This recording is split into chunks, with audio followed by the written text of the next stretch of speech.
Long time no see, or in this case, long time no hear. Welcome everybody. So glad to finally be back. Like to apologize first off for the absence. Been rather busy of late. School started, and so far, I guess it's going as well as school can. I mean, it's school, so, you know, college. I'm not the party type. I don't have time for that, so don't get any ideas that I'm, you know, secretly out there, like, drinking a 12-pack a night or something. But, you know, staying busy, that's been the common theme. But also, started a cool gig with the radio station that I worked at. I've been there for about 3 years. They currently have me as the replacement morning DJ. They had me training there. Well, the main DJ for the morning show has the flu, and hey, guess who's been the DJ currently? So I've been getting on the airwaves that way too, and apparently, even though I've been a nervous wreck and have about crapped myself, because let's be honest, it's something new, and anytime you do anything that's new, sometimes it's terrifying. I mean, it really is, especially when it's public speaking of any kind. But, you know, I've been getting a lot of positive feedback, so hopefully that goes well. But, you know, it's great to be back here because sports is my first love. I've been joking with the whole DJ gig that the hardest part of my job is pretending to like country music for 4 hours, and it's growing on me maybe a tiny little fraction of a bit, but hard rock, heavy metal any day. But that's been fun. But this is really fun. This is where I get to be me without any kind of outside interference, and I just get to say whatever the hell is on my mind. I get to throw it out there, and you can take it or leave it. So with that, welcome everyone to the Kentucky Kid. I'll try not to stay away for this long ever again. No guarantees, though. We begin with something that I'm sure everyone who keeps up with the NFL, and even some people who haven't kept up with the NFL, have probably heard about, and that's the whole Richard Sherman interview, the post-game interview. If you haven't heard about it, you can do two things. Number one, I'm about to play the clip so you can listen to that. Number two is you can get out from under your rock and see the world. I know the sun will be very, very bright and very bold and somewhat earth-shattering for you. But, yeah, if you call yourself a sports fan at all and you haven't listened to this, just go ahead and take a quick listen. Let's send you down to the field and Erin Andrews. Joe, thank you so much. Richard, let me ask you the final play. Take me through it.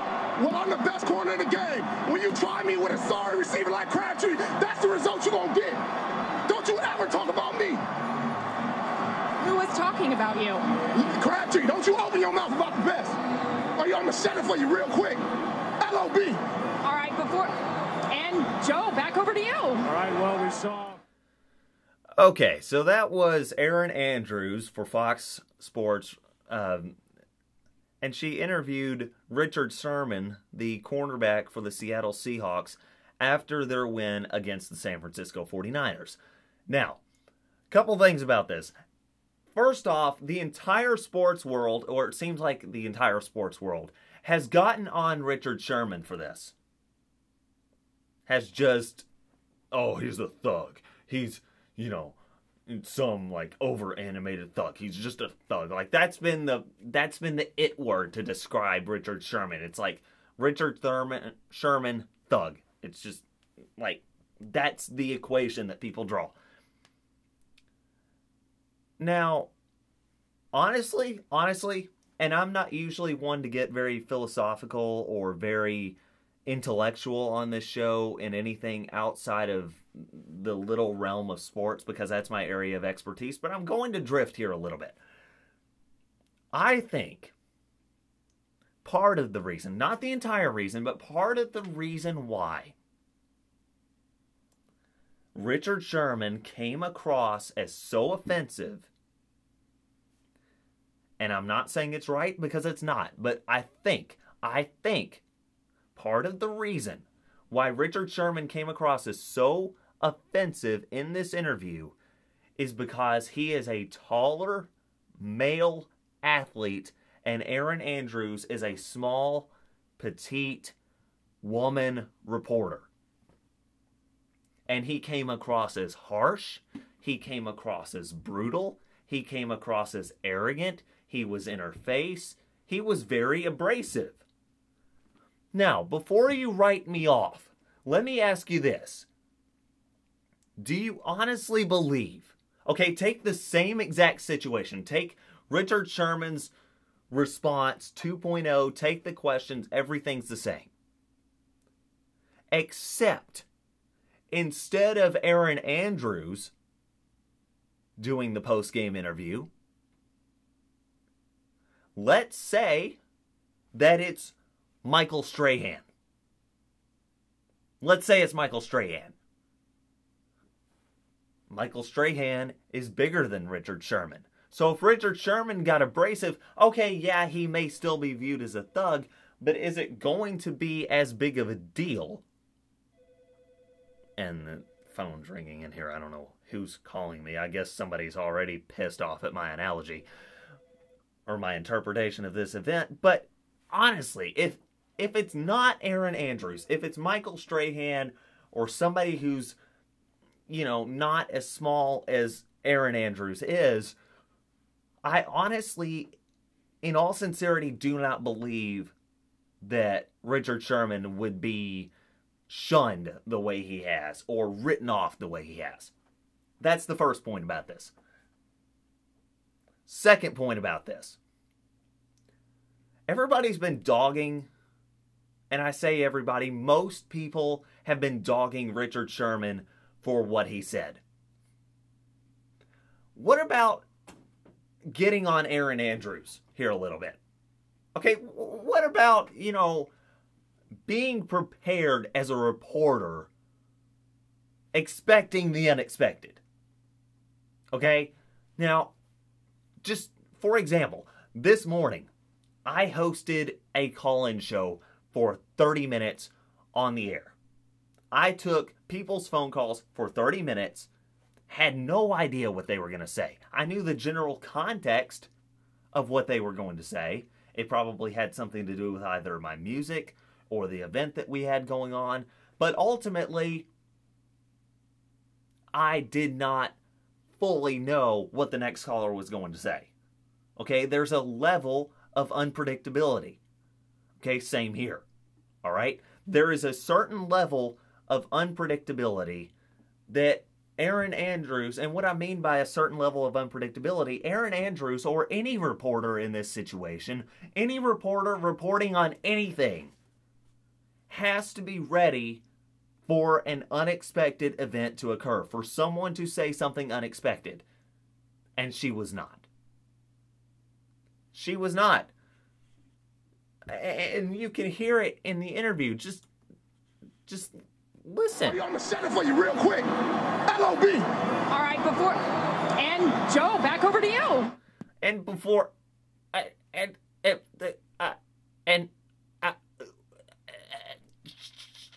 we'll send it back to Joe. Really? Come on. Okay, I get that he was in your face, he was abrasive, he was arrogant. I get that. Okay? I get that maybe your petite little self was just slightly offended by the fact that an NFL player got in your face after winning maybe the biggest game of his career. I get that. I am so sorry for your suffering. But for God's sake, be a little bit more prepared for the unexpected, because you are dealing with athletes. And that's the third thing. Okay, that's the third thing. The last point I want to make about this.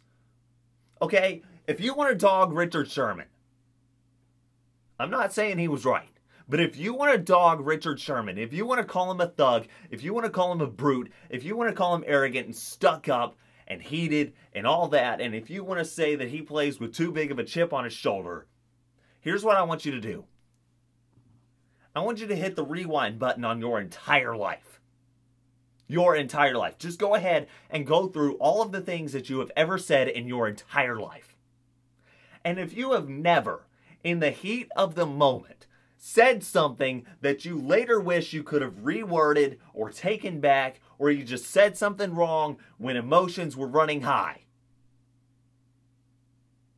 If you have never done that, you can rejoin civilization, hermit, because I'm sorry, no one can claim that they have never said something in the heat of the moment that they wish they could have reworded or said or done differently later. No one in the history of mankind can make that claim.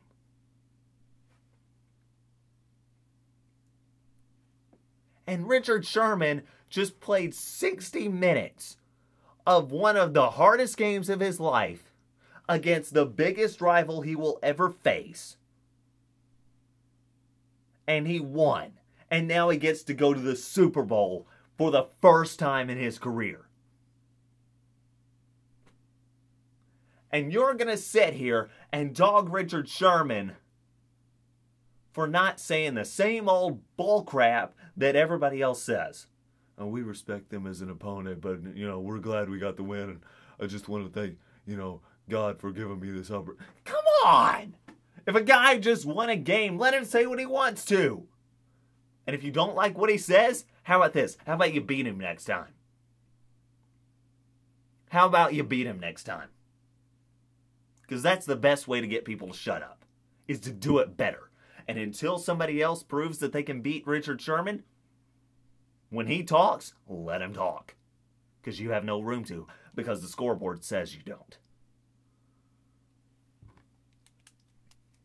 As far as the actual game is concerned, I'm sure by now, with it being, I'm recording this Wednesday, I'm sure by now, with 3 days already passed, you're probably sick and tired of hearing analysis of the show already. And I apologize, I would have gotten on the airways sooner, but like I said, I've been absolutely slammed, and it would have been physically impossible for me to get a show done. Same thing with the Pats and the Broncos, though I did hear something interesting on CBS Sports this morning, because our radio station that I work at, the AM studio, is CBS Sports Radio. And apparently, I sincerely doubt that every single NFL player contributed in this survey, but according to a survey, Peyton Manning was voted the most respected player in the NFL this year. That's not really surprising. I mean, think about how much he's had to overcome, all right? He's gone to a new team. Okay, last year was his first year with the Denver Broncos. He had a good season last year, despite all of the injury problems, the neck surgeries, his age. I mean, the guy's 37 years old now. And then this year, he just goes out and arguably has the best season of his career. 55 touchdowns. I mean, no other quarterback can say that. Okay, he holds the record for most touchdowns in a single season. And I believe he also broke the yardage mark. But he definitely broke the touchdown record. I mean, Ron Jaworski, Jaws, on ESPN, said that when he was voted the NFL MVP, he threw 27 touchdowns. 27. Peyton Manning threw twice as many as that. But anyway, CBS Sports Radio said that he was voted the most respected player in the NFL, and one guy said, oh, that makes sense. I mean, after all, New England spent 3 hours getting out of his way. I thought it was clever, but I love it when people just make jokes like that, pull stuff out of their butt, and make a humorous thing out of something that may not normally give itself to humor. But speaking of humorous, if you ever need a laugh, if an NFL organization ever needs a good laugh, a good pep talk, I guess, a good pat on the back, at least you're not as bad as, like, for anybody with younger siblings, especially younger sisters, I swear my younger sister does this to me so much.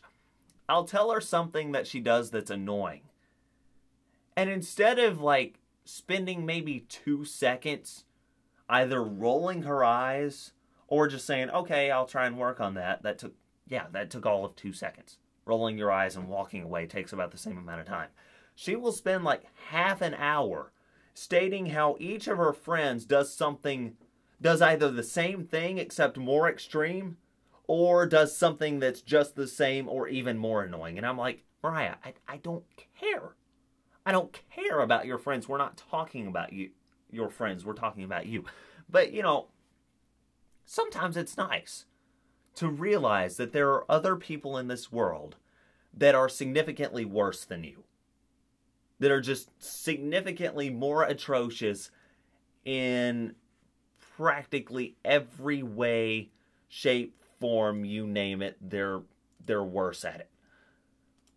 So for NFL organizations, and I was talking to my producer earlier about this, for NFL organizations, that has to be the Cleveland Browns. Because I was telling him something like, you want to hear something depressing about the Cleveland Browns? And then I thought about it for all of 4 seconds, and I was like, I could leave the word depressing out. Because consider these 2 sentences, these 2 questions.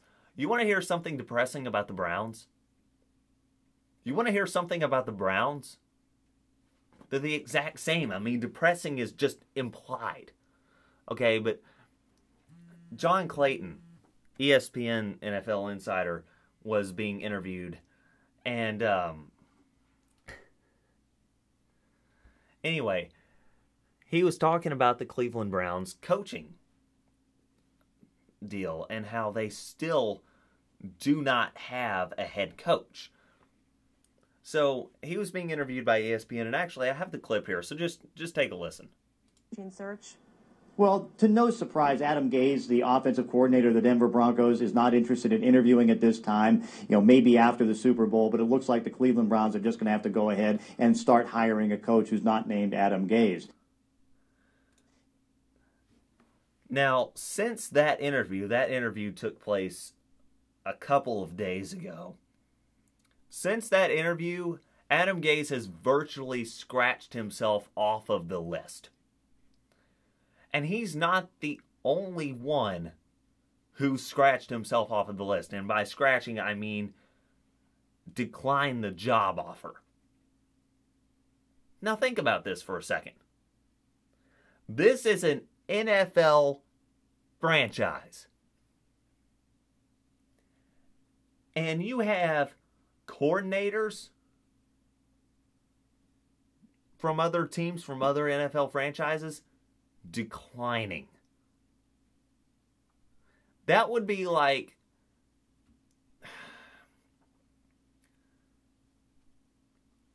a part-time manager at Walmart. Or not Walmart, because Walmart's pretty much the king of its business. Let's take CVS to Rite Aid, okay? CVS to Rite Aid. Both pharmacies, both fairly even in what they do. Okay? Now, I get that they're a little bit different, but let's just take the analogy here.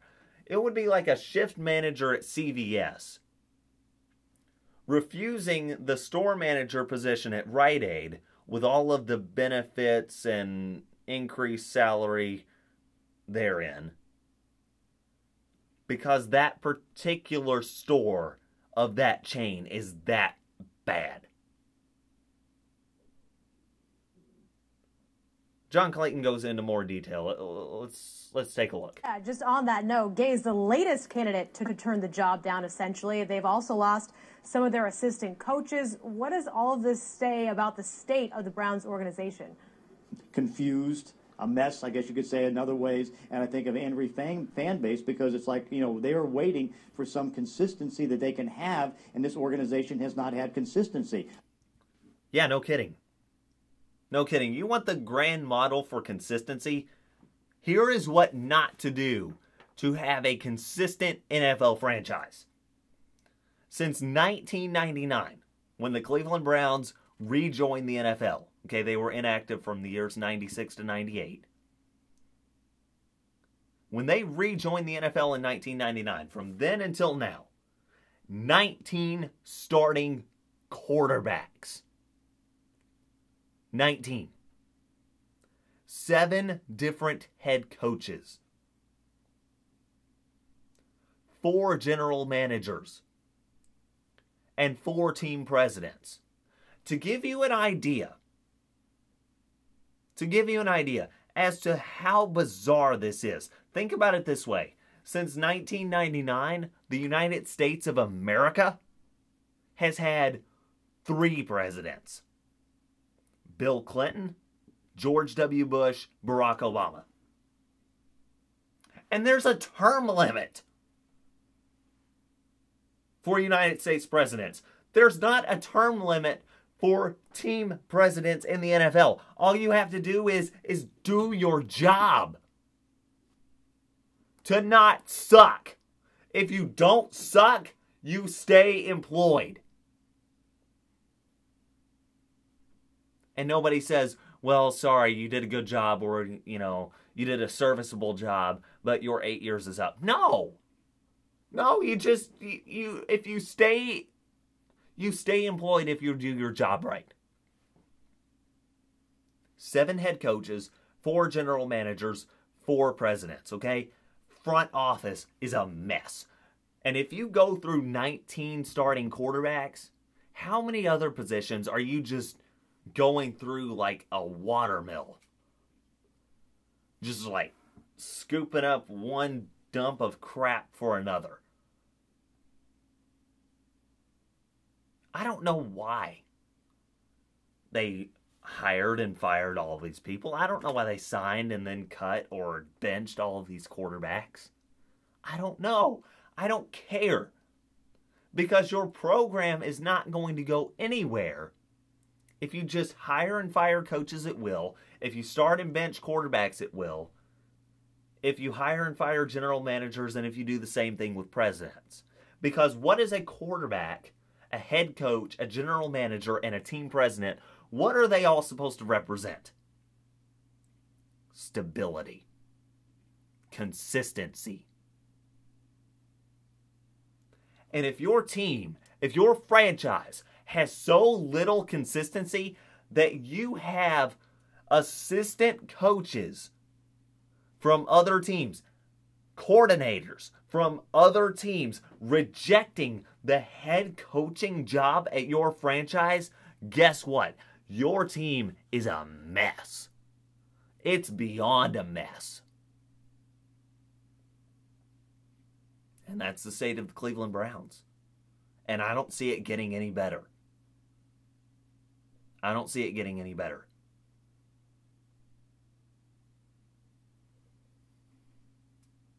Speaking of things that I don't see getting any better, I've heard a lot of media hype over the new Pro Bowl. You know how little I care about the Pro Bowl?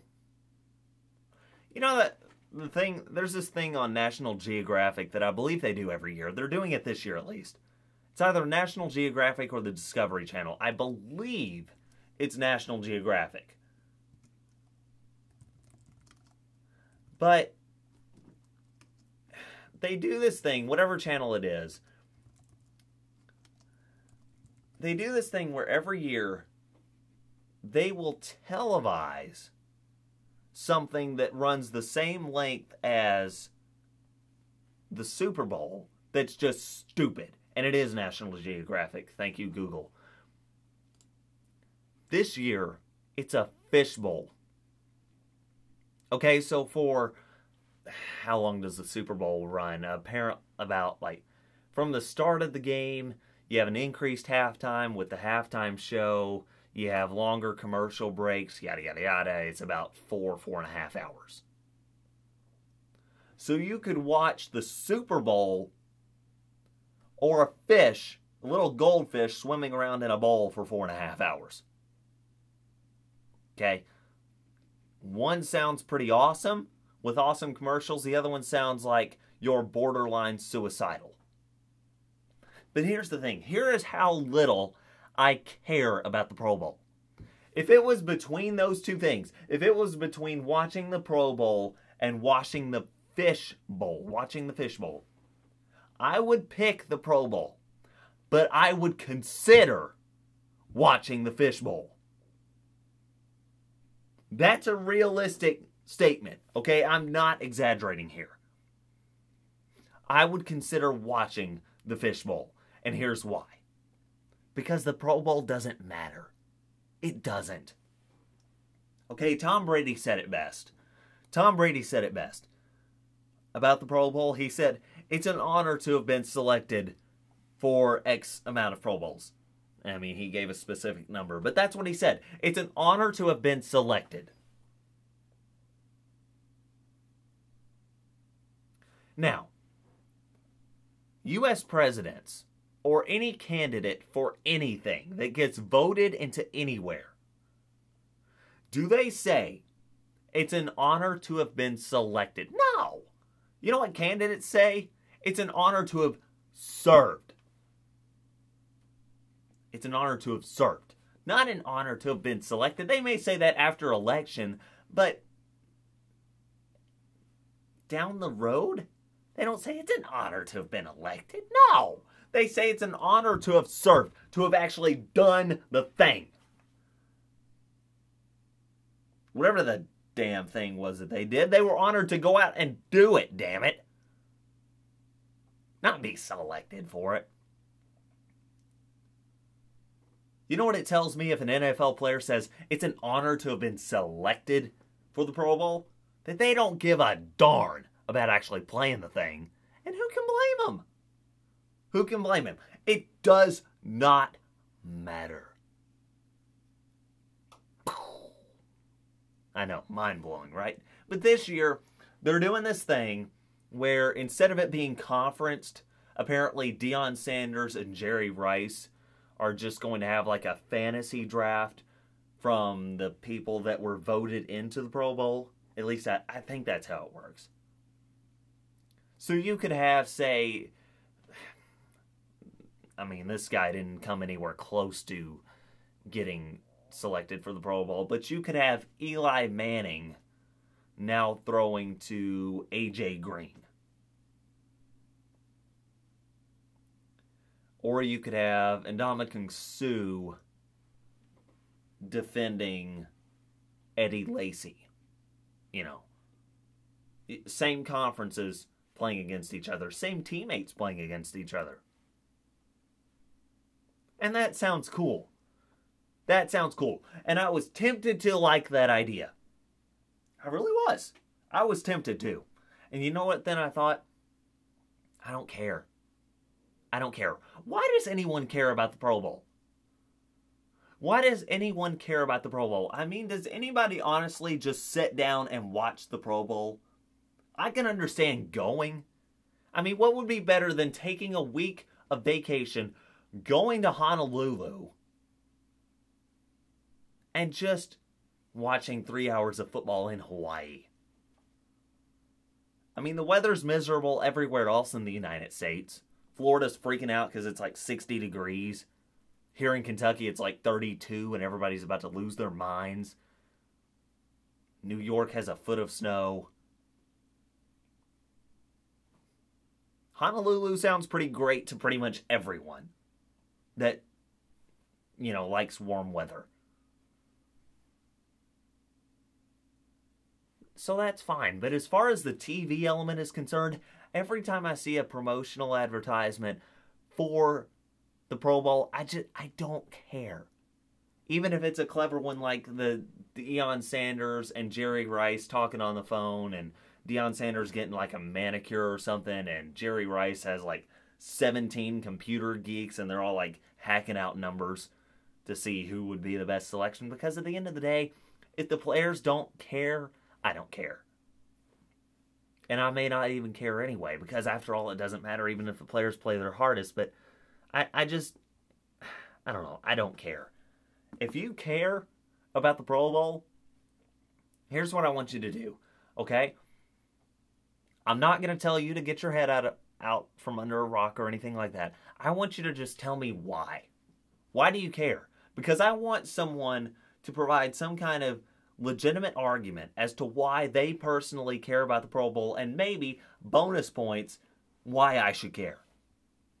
Why I should care. If someone convinces me why I should care about the Pro Bowl, I may never do a show again. Ever.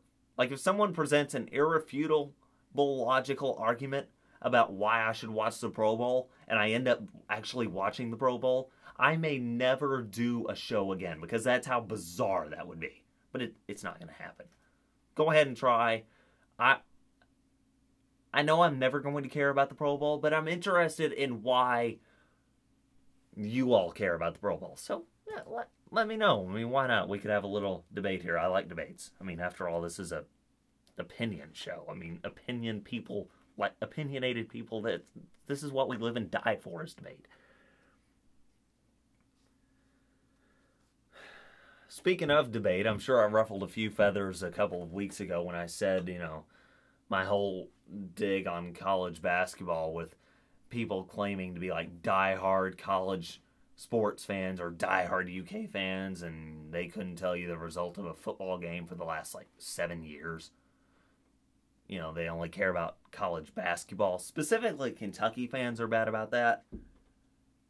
I was talking to a guy in the cafeteria here, and he claims to be a diehard Kentucky fan. And I asked him, if he watched any football games or knew anything about the football team. He's like, no, they sucked. I was like, oh, okay, thanks. Thanks for being so insightful. I can totally have a legitimate conversation with that. All these people, crawl out from the caves just about the time cold weather starts, and it's like, basketball! They freak out, they pull their hair out, they have, metaphorical orgies about basketball, and I just get sick of it. Yeah, that conversation. I'm sure I ruffled quite a few feathers with that, but I'm finally in the mood now, as I said then, and I'll say it again now, that I am actually in the mood for college basketball. College football's over, the NFL's almost over, college basketball's getting good. And with that, it's almost getting to the point, we're not quite at the point yet, to where we can begin scripting endings. And by endings, I mean endings of the regular season, where I think people will be, teams will be, seeding, that sort of thing. What we can do right now, what I can do right now, what any college basketball fan can do right now is diagnose the teams that are getting hot at the right time, the teams that are rising, the teams that have some bumpy inconsistency, and the teams that are just as one of my professors would say, placed in the feces tributary with no means of transportation. I mean, just in a pile of crap.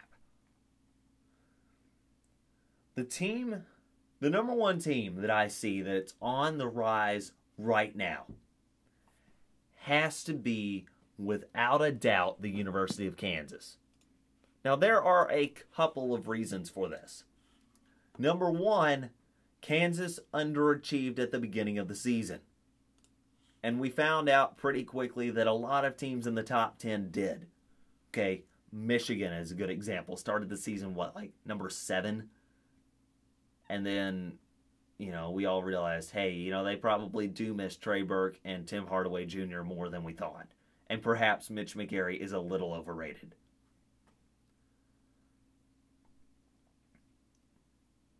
Kansas was a team like that. I mean, they started the season, I believe it was number 3 in the country. Lost against Villanova, 63-59. Lost against Colorado. Lost at Florida. Lost at home to San Diego State. I mean, no, it's not that any one of those losses were particularly bad. It's the fact that they lost all of them. And after that San Diego State loss at home, especially losing at home, because San Diego State's a good team, I'm not going to dog them. But if you lose at home, if you lose in the Plains, at Kansas, at your home court, San Diego State's just not a good enough team to justify that loss. At least not in my opinion.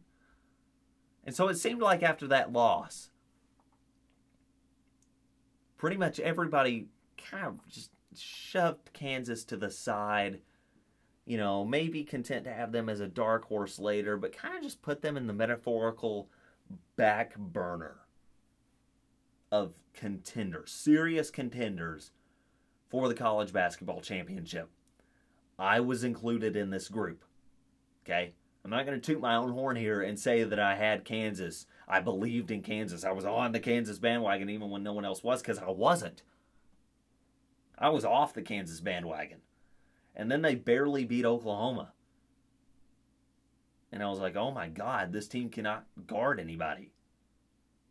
That was my impression. And they walloped Kansas State. And I'm like, okay, it's a rival game. They finally got their juices worked up for that game. Bravo. Then they went at Iowa State. And Iowa State, you know, was a decent team. Number 8 in the country at that time.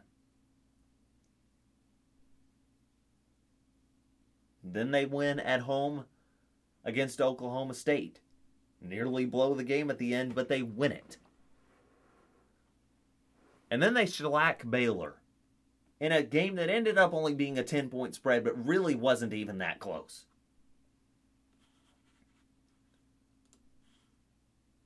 So they won 5 games, their first 5 games of Big Ten play. They're the only team without a loss in Big Ten in conference play, okay? Just to give you an idea as to how good that is for them, everyone else in the conference has at least 2 losses. At least 2. Okay, this is a team that has gone from on the back burner to a couple of wins away from being seriously considered one of the favorites, if not the favorite, for the national title. That's how good they've become. That's how good they are. And their ceiling is only higher. Okay, they have not hit their ceiling yet. That's the scary part. The other scary part is this. They're winning in different ways. Okay?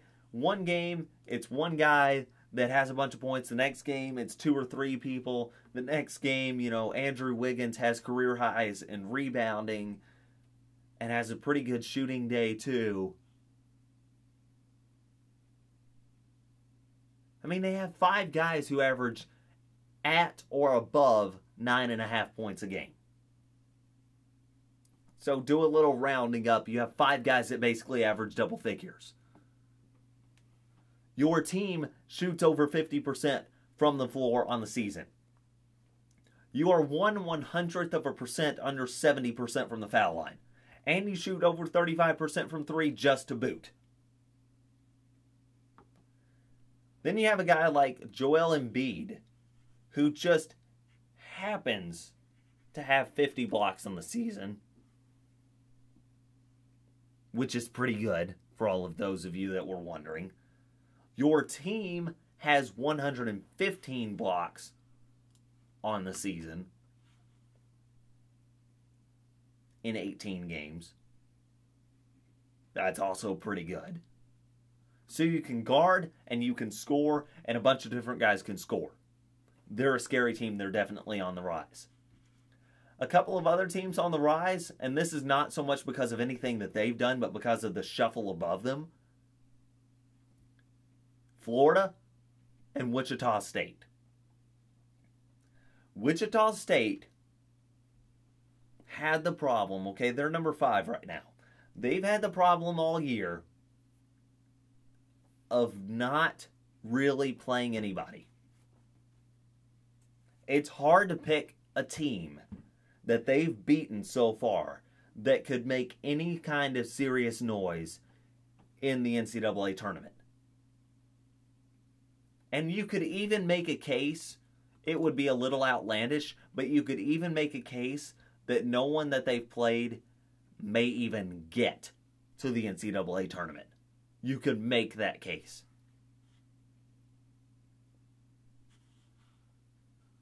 Okay, if I had to say it right now, the 3 hardest teams that they played: Indiana State, Alabama, Tennessee.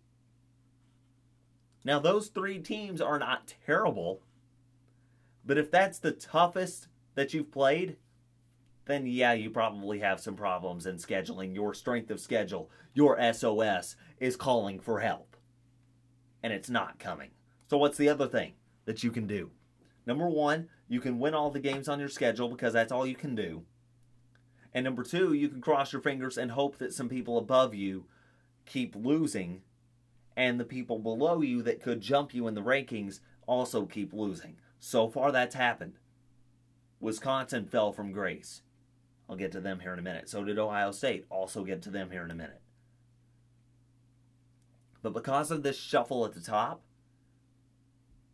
there's an argument that if this shuffling continues and you see more good teams that are losing, they could make a case for a number 1 seed in the NCAA tournament. And then it would not be a question of whether or not they deserved it. There just went my bullet points. It would not be a question of whether or not they deserved it as much as no one else in that region, that area, deserves it as much as they do. Or other teams in that region deserve it even less. Okay, because I'm not going to lie to you.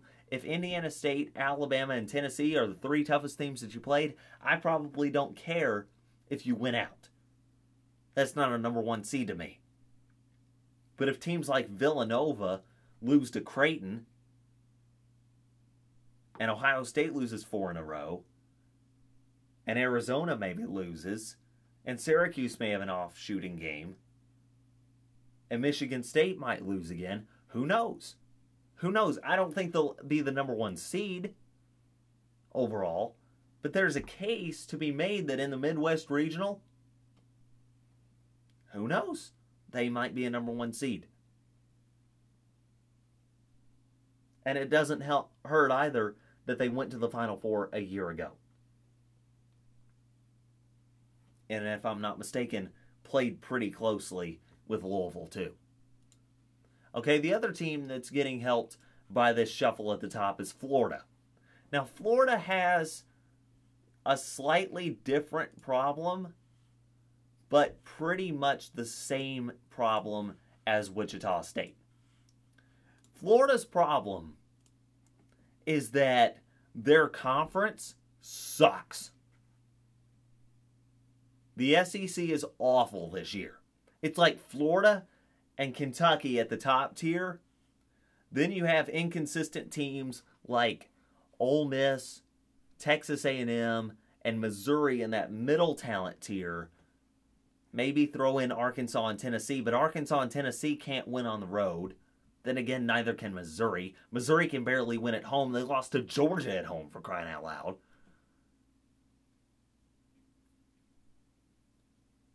There's almost no one in the SEC that's setting themselves apart. So even if Florida runs the table in the SEC, goes undefeated in their conference, ends the season with only 2 losses, without help, 2, maybe 3 seed at best. But because of the help that they're getting, because teams like Ohio State have gone on losing streaks in Wisconsin, and Villanova gets destroyed by Creighton, and a few other teams get upset too, you could look into the proverbial crystal ball in the future and see, yeah, you can make a case that if they win out, they could be a number 1 seed if this shuffling continues. Now, they would have to help themselves by winning out and ending the season with an SEC championship win and with only 2 losses. Those 2 losses coming against Connecticut on the road and Wisconsin on the road. With a quality win against Kansas and a decent win against Richmond. And that would also include 2 wins against Kentucky if they ended up winning both of those games. But Florida is definitely getting some help right now. Now, those are the teams that are getting helped by the shuffle. Now, who are the teams that are shuffling that are getting hurt?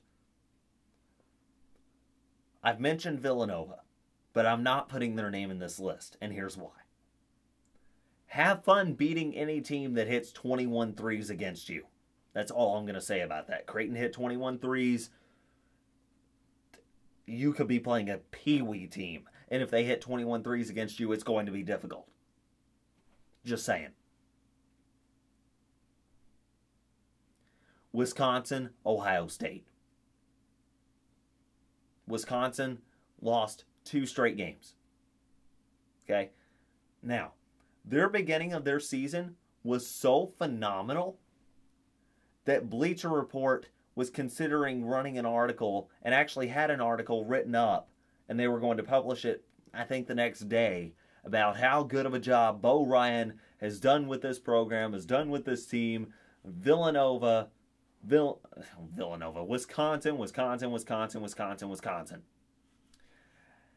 And then they lose against Indiana. And so they decide to hold the article. And then they lose against Michigan. And they scrap the article.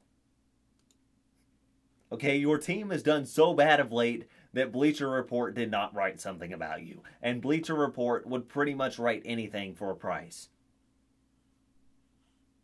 Just saying. Just saying. Okay, the other team that's fallen from grace, how about the tumble that Ohio State has taken? We were talking about a team less than a month ago that was seriously being considered for... I mean, they were up there with the best teams in the country. They were undefeated. They were undefeated. First off, okay? They had not really beaten anybody of serious note. Notre Dame at a neutral location. Okay. Marquette on the road, so that helps. But they hadn't lost to anybody. They had played phenomenal defense all season. And then they lose to Michigan State in overtime. But we're thinking, okay, Michigan State's still a good team. We'll let that slide. Then they lose at home to Iowa. And a few eyebrows start to raise. Then they lose at Minnesota. And we're kind of wondering what we are really supposed to think about this Ohio State team. And then they lose to Nebraska. And all of Buckeye Faithful is puking in the nearest trash can. Because it's Nebraska, that's why. You lost to the Cornhuskers. 9-8. 9-8. That's their first win in Big Ten play. Okay, you just helped out a team that was going to battle Penn State for the doormat of the Big Ten.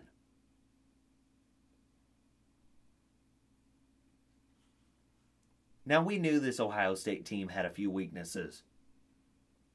Okay, for all of Aaron Craft's skill sets, he's not the greatest of scorers. Okay, we all knew that. We all knew that this team was probably not going to put up 80, 90 points on a given basis, on a given game. Just snap of the fingers, 80 points. It wasn't going to be a team like that. But this team was not supposed to lose to Nebraska. And it happened.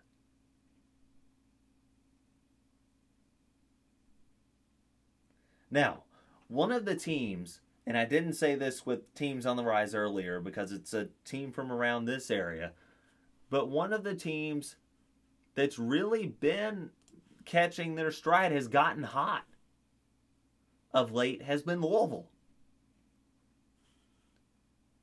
Remember that game that they lost against Memphis? And a couple of people flipped out a little bit because, it was Memphis, it was at the KFC Yum Center, Louisville was supposed to win that game, yada, yada, yada. Yeah, that one. And I said, what did I say? I said, don't freak out. Don't freak out. And the reason why I said that was because there was no need to. Memphis was a matchup problem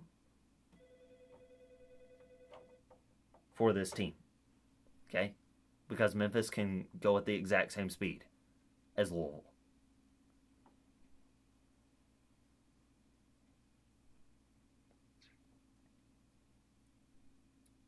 Okay, that's the first thing, okay? Now they've won 3 games in a row. SMU, Houston, now at Connecticut. This team is still undefeated when Russ Smith has more assists than turnovers. In the 16 wins that this team has had this year, he has 81 assists and 42 turnovers. That's a ratio of 5.1 to 2.6 per game. 3 losses, 9 assists, 12 turnovers. 3-4. Okay? So Russ Smith's ball control is key to this team's success. The defense is a key to this team's success.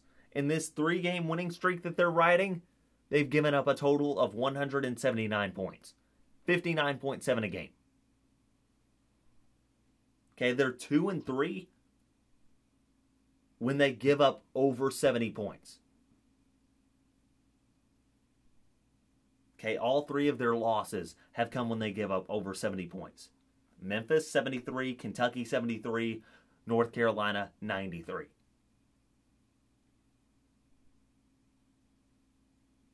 $14 of their 16 wins, bam, under 70. And Montrezl Harrell, I've said it before, he provides stability in the interior. He's not Gorky Zhang. I get that. I really do. But he provides stability. He had another double-double, this one against UConn. UConn does not have a shabby front court. They don't have the best front court, I get that too, but they don't have a shabby one. And he had a double-double. That makes 3 of the last 4 games double-double for him. They have a big game coming up January 30th against Cincinnati. Okay, they don't need to overlook South Florida because South Florida has some individual talent. Don't let that 10-8 mark and 1-4 in the AAC fool you. Okay, you overlook South Florida, they'll make you pay for it. But I don't think Rick Pitino is going to let his team do that. But they have a big game coming up against Cincinnati, who's undefeated in the conference. The only team that's ahead of Louisville right now. It's Louisville at 5-1, Cincinnati at 6-0. Then everybody else has at least 2 losses. Now that takes care of Louisville. What about Kentucky? All right. Kentucky avenged with a nice win the last time the Aggies came into town. Aggies being Texas A&M. Last time Texas A&M came to Rupp Arena, that Turner kid had 40 points. Texas A&M beat UK in a season that I'm sure we are more than ready to put into the Billy Gillispie file of forgettable seasons. But a nice bounce-back win, avenging last year's loss, and just a nice win in general. Because even though Texas A&M's not what I would call a phenomenal team, they at least had a decent record in the SEC. They came into this game at 3-1. And if Kentucky lost this game, it would look very, very bad. Now, Alex Poythress led the team in scoring. I'm not necessarily concerned by that. In fact, I think that's a good note. Because if Alex Poythress can come off the bench and give us 10 to 12 points a game, and a block or 2, and some good defense, and decent rebounding. His stat line was 16 points, 5 rebounds, 2 blocks. All right, I don't expect him to do that every single night, but if he can just have some productivity, then I'm pretty sure that all of UK Nation would be more than content with that. All right, that's the first thing. Second thing, Kentucky's defense, much like Louisville's defense is the staple to their success and perhaps their undoing. Kentucky is 1-3 when they give up 70 or more points a game. When they give up less than 70, like they did last night against Texas A&M, they are 13-1. Their only loss when they give up less than 70 coming against Baylor when they lost 67-62.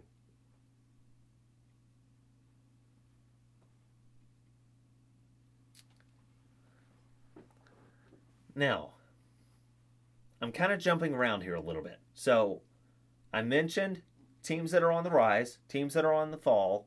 Then I went back to a local team that's on the rise. Kentucky, not really rising or falling. It's hard to do pretty much any of those things. I mean, if they lost to Texas A&M, they would obviously be falling. If they slipped up against Tennessee and lost 2 in a row with Tennessee and Arkansas, they would be falling. Right now, it's pretty much a stalemate if they win all of their games until they play at home against Florida on February 15th. They're at a stalemate right now. The team that's bumping back and forth that I cannot figure out right now, and they are so frustrating, Indiana. Now, Indiana is my favorite basketball team to watch.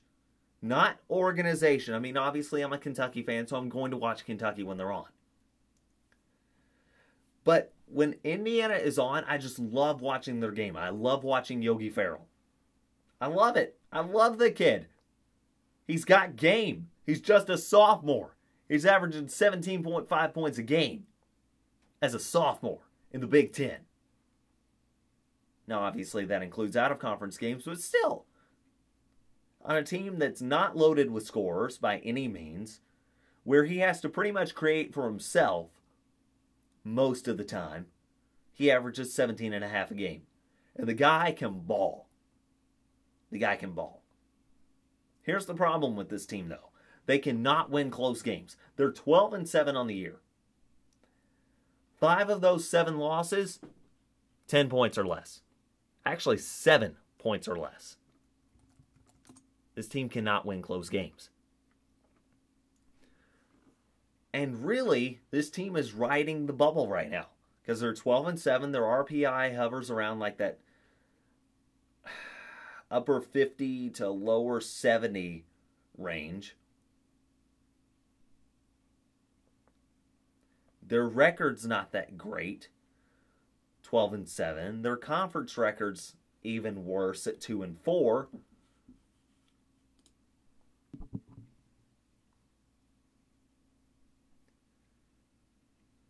Now here's what Indiana can do.